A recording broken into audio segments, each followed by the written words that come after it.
Bonjour et bienvenue dans ce nouvel épisode de Trait pour Trait, le podcast BD qui passe aussi à la télé sur Watch. Alors on est toujours à Bulle en tête avec Jean-Pierre Nacage. Bonjour Jean-Pierre. Bonjour Christophe et bonjour à tous, bonjour à Pierre, à Pascal, Laurent. Bonjour Jean-Pierre. Je suis Bulle en tête. C'est toujours un plaisir. Alors oui Laurent, deux invités là. Oui, deux invités prestigieux. Le premier, Pascal Rabaté, bonjour. Pascal Rabaté qui... Bonsoir ou bonjour, enfin bon... Bonjour. Hein, bonjour. Voilà, c'est bonsoir, il est 20h30, donc on peut se dire bonsoir quand même. Donc Pascal qui vient nous voir pour un livre qu'il a illustré autour d'une histoire de François Morel. Voilà. La première bande dessinée de François Morel. La première bande dessinée de François Morel qui paraît aux arènes, qui s'appelle... c'est aujourd'hui que je vous aime. Voilà. J'ai presque eu un blanc. Alors on fait des tests nous. On vérifie, oui. On va la refaire aussi. Que les auteurs soient un peu préparés avant de venir. Et notre deuxième invité, un petit peu moins connu du grand public, c'est Pierre Place, qui vient nous voir donc, pour Macadam Byzance, qu'il publie chez Fluide Glacial. Et alors je trouve, je ne sais pas pourquoi, en lisant Macadam Byzance, dont Pierre va nous parler de la genèse, qu'il y a un petit côté Pascal Rabaté à ses débuts, hein, les pieds dedans, les choses comme ça, non? Alors, dans le dessin ou dans le scénario? Un peu des deux, je vais dire. Ça me fait plaisir. Et cette référence, on les a. Aussi bien Pierrick, le scénariste, que moi, on t'a lu beaucoup et on a beaucoup apprécié. Donc, oui, je revendique pas, mais je suis content que la référence soit là. Bah, on est dans la France moyenne bas, on va dire. Celle qui défile. Celle de derrière le périphérique. C'est ça, hein, ouais. C'est ça. Et ce sont leurs histoires à travers l'histoire d'un personnage. C'est une histoire de bande. Il y a un personnage principal, mais il y a tout un tas de personnages secondaires qui sont tout aussi importants que le personnage principal, qui est en fait le narrateur. Et tout ce petit monde vit une vie de galère, une vie un peu difficile, un petit peu Il se débrouille un peu là. Pas mal d'alcool, pas beaucoup de boulot et des mobs qui tombent en rade, des braquages foirés, des amours compliqués mais des amours quand même. Voilà, c'est tendre et c'est bordélique. À la fois. C'est ça. Hein, et on n'hésite pas de toute façon à aller même vers des choses très dures. Très dur, non? Ouais, non, pas dur. Si dur que ça, c'est difficile. Mais ouais. C'est pas. C'est la vie, donc il y a un enterrement, il y a un peu de tristesse. Voilà. Je dirais pas que c'est dur, je dirais qu'il y a des moments qui sont tristes, mais qui sont là pour contrebalancer des moments joyeux. C'est vraiment des histoires de vie. On a voulu que ce soit vivant avant d'être dur. C'est pas parce que ça se passe pas dans des quartiers favorisés que c'est spécialement dur. Alors l'album se découpe comme ça, par petites histoires successives où on avance finalement au milieu de cette bande. Ouais, alors l'album il a commencé avec une première histoire qui au départ n'était pas censée être suivie par d'autres. Une petite histoire courte, quoi, une nouvelle. C'était dans Arg. Qui avait été publiée dans Arg, à l'époque, en noir et blanc, dans la revue il y a 3 ou 4 ans. Et puis on avait bien aimé cette histoire, aussi bien Pierrick que moi. On était très contents de l'ambiance qu'il y avait, des deux personnages qu'on avait créés. On avait envie de leur faire vivre d'autres aventures. Et puis à ce moment-là, il y avait Yann Lindingle qui était un petit peu en attente, qui nous avait proposé, si on avait des idées, de lui donner des choses. Donc on a écrit une deuxième histoire qui est passée dans Fluide Glacial. Et à ce moment-là, on n'était pas encore... c'était juste une deuxième histoire. On a écrit une troisième pour Arg de nouveau, et puis de fil en aiguille, en amenant des nouveaux personnages, en amenant des nouvelles situations, on s'est rendu compte qu'on avait tout un petit monde qui se créait de lui-même presque autour de ces deux premiers personnages. Et l'album qui sont Illich et Hervé. Illich qui est le narrateur tout au long de l'album, qui est pas un écrivain, même s'il n'a encore jamais écrit de livre. Mais peut-être que c'est On sent que ça va y arriver, mais il y a une genèse là aussi, hein, Voilà. dans l'écriture. Vu que c'est le narrateur, on pourrait presque se dire que Macadam Byzance c'est son premier livre. Et son meilleur pote, on va dire Hervé, son pote d'enfance, qui est une sorte de grand dadais, un peu nigaud, un petit peu maladroit et avec un cœur énorme. Et sans oublier Bernard, le chien, qui ne dit pas grand-chose, Non, mais qui est bien présent. qui est Voilà. présent. On va oublier quand même, parce que là on raconte avec sensibilité, avec amour, et c'est normal, il faut aimer tous les gens, que quand même on est dans une œuvre parfois un peu glauque. Alors, C'est moi qui suis chargé de dire ces choses-là. moi je dis Non mais c'est pas. derrière le périphérique, effectivement. Voilà. c'est- Voilà, il y a toute la galère. Ah oui, de la zone. Et les personnages en couleur qui Mmh. correspondent à l'imaginaire qu'on peut avoir de tous ces endroits.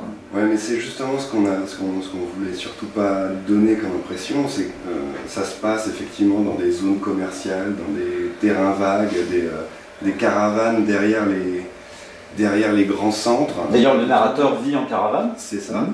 Et il vit de spaghettis et de bière premier prix. Mais en tout cas pour eux et pour nous, c'est pas des ambiances glauques, c'est des ambiances joyeuses. Et d'ailleurs les couleurs, moi je suis pas très à l'aise en général avec les couleurs. Et j'ai été plutôt content de cet album parce que justement on s'est dit il faut que ça pète, il faut que ce soit joyeux, il faut que ce soit pop. Donc j'ai mis le plus de couleurs flashy possible. Ouais. Justement pour contrebalancer qu'on n'ait pas cette impression lourde de lourdeur, Non, il y a un côté Les entraînant. personnages, finalement, comme dit, dans leur ils sont en histoire. couleur, donc ils sont amusants, ils sont généreux, ils sont... Et puis il y a des tas de Voilà. jeux de mots là qui parfois sont un peu limites. Là, j'ai justement sous les yeux une scène de bar. Ça vous rappelle Un peu ça, demi hein Jacques, deux verts Patrick, un blanc Michel, deux longs Alain et un Ranger Moore. Donc c'est un peu truffé comme ça de petits jeux de mots marrants. Ouais, il y a une langue en tout cas. Oui. Alors, il y a les jeux de mots et il y a une gouaille, un phrasé argotique mais fleuri quoi, qui est très imagé. Alors là c'est le travail de Pierrick qui est formidable pour ce genre de choses parce que c'est assez. C'est pas rétro, c'est pas les C'est Pierrick Flingueurs. Starsky, hein, Pierrick Starsky, donc, voilà, qui est le scénariste. scénariste, qui est lui le fondateur de la revue Arg. Voilà. Co-fondateur de la revue Arg, et donc qui maintenant il fait plein de choses. Il fait beaucoup de choses, mais notamment du scénario. Il est éditeur, travaille chez plein de gens, et ça c'est son deuxième album en tant que scénariste. Et ouais, il y a un travail vraiment sur le langage qui est très inspiré, que je trouve inspirant moi-même. C'est-à-dire que dans ma manière d'écrire, ça me fait me poser des questions. Donc c'est très agréable de bosser avec lui. Moi en tout cas j'ai vraiment beaucoup aimé cette histoire, et alors particulièrement cet écrivain qui dit écrivain uniquement parce que finalement l'histoire il l'a dans sa tête et pour lui il ne reste plus qu'à écrire, donc c'est comme si c'était fait, c'est vraiment pas un problème. Hein. Donc Ouais. j'avais découvert ton travail quand tu avais travaillé avec Baru sur le Science de Inès, mais là cette histoire de déglingue, parce que là où je rejoins, parce que c'est comme ça que je l'ai perçu, c'est que pour moi il y a effectivement pas du tout de tristesse ou quoi que ce soit là-dedans, c'est de la déglingue vraiment joyeuse, et c'est ce que j'ai vraiment apprécié à travers toutes ces scénettes de la vie quotidienne. Bravo. Super. Bon écoute, voilà la vie du La vie du livret. Je disais à Pascal, ça doit vous rappeler les pieds dedans. Effectivement, on avait je ne sais pas si vous avez eu le temps de jeter un petit coup d'œil. Non, Vous connaissiez je l'ai feuilleté, mais je ne l'ai pas encore lu malheureusement. Voilà. Mais ceci dit, si mes enfants étaient aussi beaux. Non, parce que j'écoutais, c'est vrai que quand tu parlais de comment dire, d'histoire derrière le périphérique et de cette étiquette qui peut être justement sombre et autre, j'avais exactement les mêmes soucis où je leur disais que personnellement, moi au niveau des couleurs, j'ai travaillé avec des gens qui ont peut-être remis une couche et qui forcent un peu le côté sordide, mais je me battais souvent avec les éditeurs ou avec la presse en leur disant que je combattais l'idée de cynisme. Par contre, c'est vrai que moi aussi j'avais un enterrement par bouquin, je crois que j'en ai encore un Dès que je pars sur les autres trucs, avec Morel, il n'y en a pas. Non. Mais c'est bien la première fois que j'ai parlé entièrement dans un bouquin. Mais c'est en effet, ça fait partie de la vie. Et c'est vrai que j'ai perçu, moi, en feuilletant l'album, qu'il n'y avait justement pas de mépris. Et que ça, c'était ça qui était important. C'est-à-dire que les personnages sont regardés à hauteur d'homme et, a priori, connaissant Starkey, il sait de quoi il parle quand il parle de banlieue. Donc, c'est ça que je trouve assez intéressant, quoi. Parce que déjà, même en BD, c'est assez peu. C'est un sujet et des populations qui sont quand même laissées de côté. En cinéma, j'en cause même pas. Donc, non, c'est ça, l'idée n'était pas de rire des gens, c'était de rire avec eux, enfin d'être vraiment dans la vie, dans leur quotidien. Oui, certaines situations. En fait, le nôtre aussi, on partage un roman. Enfin, c'est des histoires. Oui, bien sûr. C'est des histoires de copains, c'est des histoires. C'est pas inspiré de faits réels directement, mais il y a beaucoup d'anecdotes qui nous sont venues de la vie elle-même. Alors avec Morel, là on parle des années 70. oui, mais c'est pareil. Morel est issu de milieu ouvrier, et moi de milieu ouvrier paysan. Et c'est vrai qu'on se retrouvait aussi, c'était la volonté de parler non pas des gens de peu, parce que je déteste cette expression, mais du cutéreux de base, quoi, dont je fais partie et dont je suis héritier. Voilà, c'est pas un cutéreux. Non. Ah non, mais François et moi sommes des cutéreux. D'accord. Ouais. Lui il était à Flers, je crois qu'il était encore plus dans la campagne que moi. J'étais dans un patelin de 5000 habitants, en comptant les vaches. Donc vous avez déjà, avant de parler de cet album, vous aviez déjà collaboré avec lui, mais en fait c'était une adaptation que vous aviez fait de ses textes.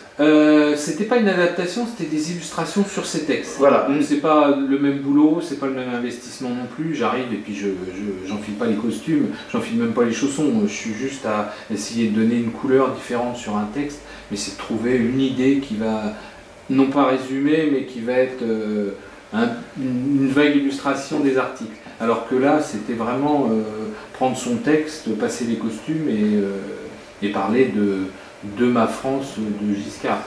Alors comment ça s'est passé? Vous avez envoyé tout le texte d'un coup? Vous avez discuté ensemble? Ça s'est fait en plusieurs temps, c'est-à-dire qu'avec François, on cherchait à travailler ensemble. Et puis, il a un agenda de ministre qui travaille. Et du coup, c'est impossible de trouver du temps, enfin c'était un peu compliqué. Et là-dessus, il m'a dit, est-ce que tu veux, je vais t'envoyer mes livres, et puis tu vas me dire si tu peux partir dessus. Donc j'ai lu son premier, j'avais déjà lu, c'était Les Habits du dimanche. Et là, je lui ai dit, écoute, je l'ai lu, et je vois pas ce que je peux faire. Il y a trop de descriptifs, il n'y avait pas de fil en fait, il y avait quelque chose qui était assez beau, mais c'était de la matière essentiellement littéraire.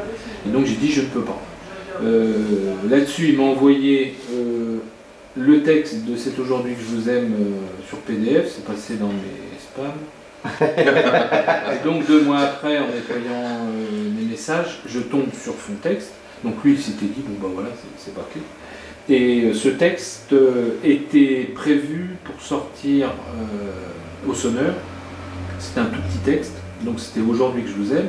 Et j'ai commencé à lire le texte. Bien le micro, collé au menton.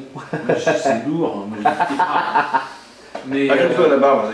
ouais, mais je vais essayer de le coller avec le scratch. Voilà. Et donc, je disais que j'ai commencé à lire le texte. Et là, comme aurait dit ma grand-mère, on n'a pas le cul sorti des ronces parce que il y a 5 pages, vous savez, Isabelle Samin.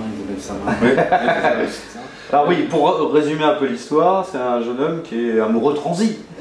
Transi qui fait un espèce de blocage sur une nana à l'école et qui ne réussit pas à déclarer sa flamme. Mais enfin, 5 pages où il déclame son truc, il parle de Molière, de Racine et autres, et je me suis dit, bon bah, laisse tomber, ça va finir à la jaille.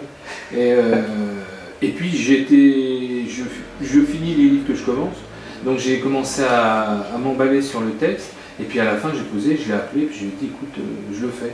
Il y a quelque chose dans lequel non seulement je me reconnais, mais il y a peut-être j'ai trouvé une situation, enfin une manière de raconter à la fois le paysage, le physique du personnage et les paysages intérieurs, amoureux et panique et même les mauvais diables. Parce qu'en réalité, c'est une histoire assez universelle d'un préado, c'est ça, qui tombe amoureux, effectivement Transi, mais tout le monde a été, enfin je sais pas, c'est des choses, à un moment des blocages à cet âge-là, c'est pas étonnant. Oh, j'ai même plus tard, moi. Ouais, et encore aujourd'hui. Oui, hier. Mais c'est le côté universel, c'est le côté maladroit, en fait. C'était ça qui était intéressant. C'était d'essayer de... Ah, je suis plus attiré par les gens qui échouent que par les gens qui réussissent. Donc là, il y avait quelque chose d'assez touchant dans cette espèce de grand dadais. Maladroit, enfin c'est comme ça que je l'ai vu moi en lisant le texte, et je me suis dit qu'il y avait à faire graphiquement, il y avait à décrire. J'ai même fait une gaffe avec mon directeur de collection chez Futuropolis en me disant: oh là là, c'est la première fois que je fais une BD historique. Il m'a regardé, il m'a dit: Bicu, c'est quoi? Il a des confitures. Et je dis: merde. Et en fait, j'allais chercher la moindre cocotte minute, la moindre marque de bière. Enfin, c'est quand même plus simple de travailler sur les années Giscard que sur la débâcle de l'armée 40. Mais ça, c'était une vraie envie, ces années Giscard. C'était pas une envie, mais c'est vrai qu'il y a quelque chose d'assez jouissif de dessiner des coupes de cheveux assez ridicules. À l'époque où j'avais des cheveux, je me peignais pareil, donc c'était... mes parents foutaient, le dimanche, foutaient 1 litre de laque, chacun, quoi. Ils avaient des crânes en bois. Donc il y avait tous ces trucs-là, il y avait les fringues, les pattes d'Ef, enfin c'est pas pire que le baggy, enfin même si le baggy est passé de mode, que le slim informe là. Puis il y a aussi les gimmicks des jeunes là. S'il pleut, elle va m'aimer. Si la voiture me passe devant, elle va m'embrasser. Je continue encore, hein. Si je réussis ce niveau, Papa Pire, l'album va marcher. On ne change pas, vous savez. Ah là, c'est un peu de vous dedans alors là. Oui, mais c'est un peu nous deux, c'est-à-dire que j'ai travailler avec quelqu'un, c'est pas le trahir, c'est essayer de l'emmener, de faire des petits pas de côté, et de l'emmener sur des territoires qu'il n'aurait pas forcément écrit ou décrit. Enfin, je sais pas ce que tu en penses, hein. C'est un peu comme ça qu'on fait, on s'associe avec quelqu'un puis on essaie de le surprendre. Après, il y a différentes manières. Nous, on était vraiment très copains, on passait beaucoup de temps ensemble avant de commencer à écrire ensemble, donc ça s'est venu très naturellement. Et on s'est, je pense, auto-influencé l'un l'autre, ce qui fait que on était sur la même longueur d'onde dès le départ pour Macadam Byzance. On était tous les deux sur les mêmes lectures, les mêmes envies, les mêmes... c'était pas du tout... Enfin, c'est pas pour dire que c'était pas le cas pour toi avec François Morel, mais je pense qu'on s'est pas surpris, on était très sûrs de ce qu'on allait trouver voilà, l'un l'autre. C'était triste d'ailleurs. Non, un tandem c'est bien aussi. Hein. Nous, moi j'ai fait du vélo, j'ai repris son vélo et je lui ai redonné après. Mais il est revenu à la fin pour valider les dialogues, ce qui était assez plaisant parce que j'adore écrire, mais travailler avec quelqu'un qui écrit des chansons, ça fait que les textes deviennent un peu plus musicaux. Il travaille sur les rimes. Alors je l'avais fait avec Cocor. Je l'avais saigné un peu. Je m'étais un peu saigné les oreilles. Mais parce que c'est super chiant en fait. Mais avec lui, c'est vrai qu'il m'a laissé les clés et. Oui, c'était l'art de faire des. C'était Alexandra des rapiers. Et Isabelle Samin, c'est ça? On dit combien de fois dans l'album? Oh, c'est écrit combien de fois? Ah, je sais pas. Ah, il faudrait les compter, parce que je pense qu'il y a un record du monde. Ah ouais, le record. Ah bah, dans et encore, il n'y a pas les 5 pages. Ouais, vraiment, c'est pire. Non, c'est le roman, je me dis, il y a déjà 5 pages. Tu les mets touche à touche, tu vois, ça fait... il doit y avoir, allez, 200 mètres d'Isabelle Samin mis bout à bout. Et il y a une vraie notion, mais justement le fait qu'Isabelle Samin qui soit renforcée comme ça, qu'on lise sans arrêt, et donc on entend nous dans la tête, parce que ça, forcément ça nous travaille. Il y a un changement au moment, hein, c'est Samin Isabelle. Oui, mais finalement, sans trop déflorer le truc, la princesse n'est pas si prude que ça en plus, donc alors qu'on s'attend à voir qu'elle vraiment, elle a une aura de princesse au départ, puis quand il la croise et qu'il commence à discuter avec elle, on s'aperçoit qu'en fait c'est pas ce qu'on imaginait. Tout à fait. C'est des humains. Oui, c'est clair. Des humains fantasmés à un moment, puis la réalité nous rattrape. Mais non, c'est une belle histoire d'amour. Et puis bon, moi j'alterne les plaisirs. Je sortais d'un truc sur la débâcle de l'armée française, donc j'avais envie de changer la déconfiture. Hein. Donc c'est un peu c'est un peu le plaisir de passer du vin rouge au vin blanc, pour prendre une image que tout le monde comprendra.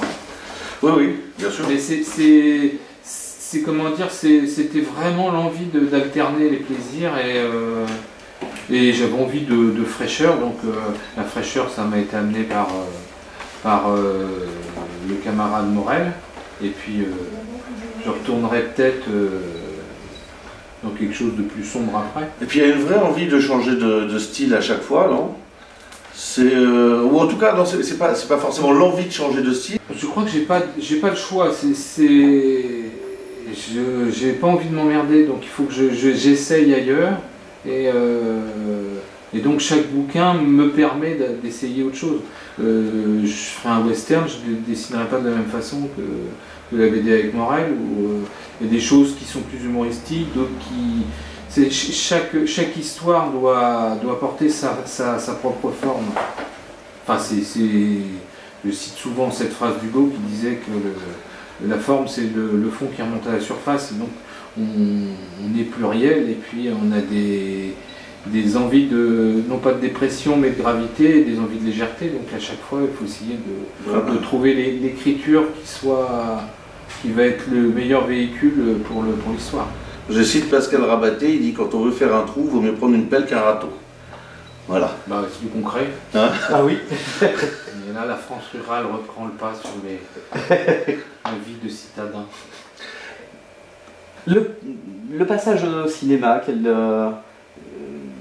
est-ce que c'est un plaisir autre, différent, beaucoup plus compliqué? Oui, parce que vous en êtes à combien de films là? 3. 3, hein, ça a commencé par l'adaptation des Petits Ruisseaux. J'avais fait des cours avant. J'avais fait un truc qui s'appelait Les Beach Boys de la plage. J'aime beaucoup les titres à la con. Et j'avais fait aussi un moyen métrage qui s'appelait Cavalier facile, qui est la traduction voilà d'Easy Rider. Et donc, ça devrait te parler, parce que le pitch c'était: le rêve traverser les États-Unis d'est en ouest en Harley Davidson. La réalité, ils sont chômeurs et alcooliques qui traverseront le Maine-et-Loire en voiture sans permis immobilier. Parfait.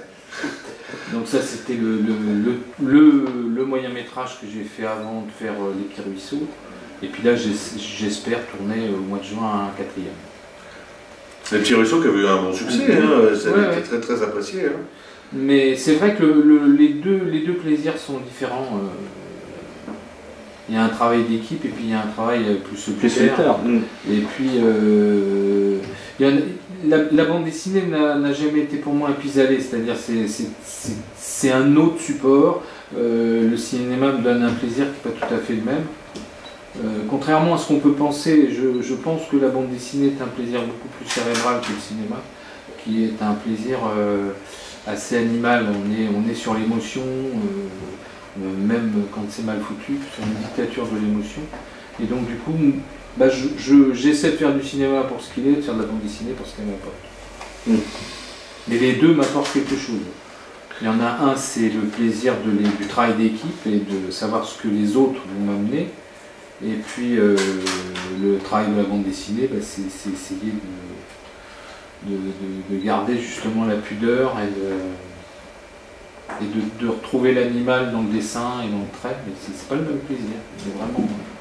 Le livre est vraiment plus cérébral. Alors Pierre, est-ce que Macadam Byzance aura une suite? Parce qu'on reste quand même sur un cliffhanger énorme. Hein. On se demande, on parlait justement de la vision littéraire, qu'est-ce qui va se passer derrière.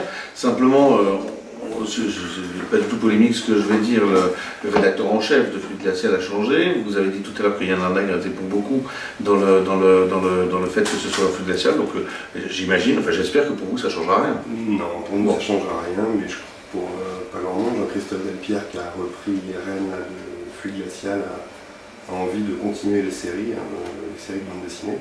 Et je crois je te confirme, j'ai passé la journée avec lui hier et il n'a pas tari d'éloge sur Macadam. Donc si ça tient qu'à lui, c'est sûr qu'il y aura un deuxième. Vous, ça tient qu'à vous alors maintenant. Donc on fait une petite pause technique parce qu'on a d'autres choses à faire là en ce moment tout de suite, mais ça reprendra à la rentrée. Des histoires courtes dans Flux Glacial. C'est-à-dire d'autres projets en parallèle ou de bande dessinée ou alors Oui, on a beaucoup de projets en parallèle, chacun. Moi je suis sur un gros bouquin pour Glénat qui doit sortir en janvier 2020. D'accord. On va finir d'ici la rentrée. Et Pierrick, il est sur plein de boulots différents aussi. D'accord. Donc il faudra attendre un petit peu, quoi. Il faut qu'on dégage un petit peu de temps, voilà, pour pouvoir reprendre assez régulièrement des histoires dans le magazine. Voilà, on attend avec impatience, nous. Ah oui, Hein, la suite. la suite. D'ailleurs, Oui, alors, fluide. justement, on parle de fluide. Et ben, aujourd'hui même sort le fluide Glacial Serior numéro 86, spécial super-héros. Et qui a la particularité, puisque c'est à la sauce comics, comme tous les comics, d'avoir deux couvertures. Double couverture. Tiens, voilà, c'est Pascal qui va nous montrer la deuxième couverture. L'un est réalisé par Julien CDM, le fils de Jean Solé, qui réalise l'autre. Voilà. Donc, achetez les deux. Hein. Oui. Hein, on a tout. Ça, c'est sûr. Pendant qu'on parle de fluide glacial, on peut parler de l'intégrale d'Hector Canon, qui vient de sortir de Libon, c'est formidable. Très bien. Indispensable. Hein. Ah ouais, ça c'est vraiment très très bon. Pareil, hein, chez Fluide. Pareil, ça c'est redoutable aussi. Fluide a raison de faire les intégrales. Les intégrales, qu'est-ce que c'est bon. Les professionnels, à mort. Jean-Pierre, ça c'est pareil. Hein. J'ai pas lu. Moi, ça c'est vraiment toute ma passion, le travail de Jean-Pierre sur Amour à mort. Et justement, j'ai eu le grand plaisir d'apprendre qu'on allait avoir enfin une suite publiée en France. Et donc, gros plaisir à venir encore avec Huménez. Ah bah merci, grosse bonne nouvelle. Voilà une bonne nouvelle. Ça j'ai adoré aussi. Bah oui, c'est une série qui vient d'être lancée. C'est cette collection sur les méchants de l'histoire.